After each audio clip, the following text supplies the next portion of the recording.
Hi, Days fans. It's Thursday, March 4th, and we just got done watching Days. And on a personal note, I am really sick of this never-ending winter. Okay, we can go on now. Never-ending what? Winter. Oh, winter. I thought you said winter. Oh, okay. Winter. Yeah, it's cold in Florida. Mm-hmm. It's chilly. Yes, it is. And I know you're all going to say, poor you live in Florida. But we don't get any of the benefits of winter down here. It's not pretty. It's not fun. It's just cold. Okay, moving on to today's show. Okay, weather lady, go ahead. Stephanie, what is your game plan here? Melanie is about to freaking kill you as soon as she finds out that you never gave that letter to Nathan. You better find a really, really deep, dark cave to hide in. So I don't understand exactly what does she think Stephanie did with the letter. She asked her. She thinks she brought it to Nathan, and Nathan refused to read it. Oh, okay. And so it's still in Stephanie's possession for her to destroy. Oh, okay, I'll do that, because I already did. Yeah. She even said done. I'm going to call Patch right now and tell him. Oh, I know. Naughty daughter is doing. I mean... I'm going to rip him off Young and the Restless and get Tucker McCall back. Well, like Amy D said, when Stephanie first came back from Dayton or wherever she went to go do her race car thing, she was no longer a race car driver and she was no longer a redhead and she was bad. She's bragging to Abby about how she lost her virginity and she's got a tattoo and she was like all hookered out. Yeah. She's kind of hookered out now too. Not like she was when she came back from Dayton. But that skirt she had on today, I was really hard pressed to know if it was a shirt or a dress. Yeah, but she was like showing her belly and all that. Yeah, like Kayla was about to really have to go on some medication with all that. Yeah. And all they would do is F all day. Remember her and Jeremy? They'd be like screwing like rabbits. And Jeremy's bad. Like when Philip said, ooh, a Horton, I'm like, well, Philip, don't forget she was with a Horton before. Yeah, really. Oh, are they related? They must be cousins. When's that going to come up? We never talk about that. Yeah. That's kind of interesting. That happens every once in a while. Yeah, like, oh, this is great. Kind of like when I was screwing your cousin. Yuck. 4 years ago, I didn't even know what a Horton was. I know. I was thinking about that while I was getting ready tonight, honey. I really do think it's romantic that you sit here and discuss days with me every night. I just dig deeper and deeper in the family tree as I learn it. So, what is the deal? Does Melanie want to be with Nathan or Philip? Nathan. I mean, Philip and Melanie are looking really cute right now. Not.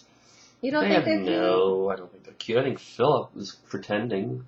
He seems like he's really into her now. Yeah. I could have had a shot with her. I will never forget that. Yeah. I will never forget that Philip Kyriakis who said that to my Melanie. I think Jamie thinks he is Daniel. Just so you all know, when you want to know what's going on, you think you're Daniel. You think you're Melanie's father. I had a dream. Oh my gosh. I love how crazy you are, honey. I really do. Okay, so let's move on. Carly and Bo. Carly is like, I'm going to go off to jail. And Bo's like, well. And Bo uses a little love and logic on her. Anybody know that behavior technique? He's like, well, I guess you don't want that future we had. And the Carbo fans are about fainting in their chairs like, yes, he said future. And then she gets out of her chair and they get into this big hug and I'm still not seeing what I saw in those. Like that montage or that flashback they showed today.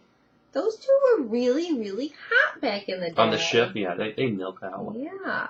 But all of every single Carly montage I've seen, they are like hot, hot, hot. Sizzling hot. Don't go too close hot. Yeah, they had hotter sex scenes back then, it seemed like. Oh, yeah. Hotter sex scenes, it wouldn't take much to be hotter than what they got now. But this is what they show now. A few kisses, scan to the next scene, they come back under the sheets. Yeah, post. Thanks. It's like one of those commercials in the middle for KY on Days. You know? Like, those are better. Those are awesome. They're all conked out. Like. Oh, speaking of that, it reminds me that they don't seem to be doing those little things in the middle anymore. Gone, finally, as I suggested. I hated those things from the beginning. They got a little bit better And then they like, wait a second. Oh my God, the people from Daystalk don't like him. We better get... No, just kidding. No, we had a question during Days today. When Bo was talking to Melanie, and he talked about how Lawrence was so bad he had raped one of Hope's cousins we know, Jennifer, and he killed one of Bo's friends. Who did he kill, people? I knew something about some Lisanne, but was Lisanne one of Bo's friends? I don't know. Oh, is it a female or a male? I don't know, but this is like a little bit before my really hardcore days watching. I've been hardcore since '93, and prior to that I was sporadic. So if anybody knows what friend of Bo's Lawrence killed, I'd like to hear it. But I liked him calling him Larry, because that's what he used to always do back in the day when Carly was around. He'd call Lawrence Larry. So Daniel, he's all in. Oh, yeah. He was going to strangle Vivian with his scarf. Yeah. That was awesome. That was awesome. He is one angry dude, as you would expect. But he better calm down, because they're starting to figure out he's the dad. And if he wants to be the one to tell Melanie, he better do it soon. Don't ever talk to one of my patients. Yeah, like, if you go near my patient. Yeah. Let me tell you something, Daniel. Secrets in Salem don't last long. So if I were you, I would hightail it over to that hospital and let her know yourself. Yeah, exactly. So we had a little bit of a disagreement about whether Bo should have told Daniel. I said it's not Bo's business to tell Daniel, because it was the mother that told Bo. Now, if it was anybody but the mother and Bo knew who the father was, he should have told Daniel. No, this is what I have to say. First of all, I said to JB, Daniel wants to punch Bo in the face, and we got into this big argument, and like 3 seconds later, if you say one more time that Carly was trying to protect me, I'm going to punch you down. And Bo's like, okay, I got it.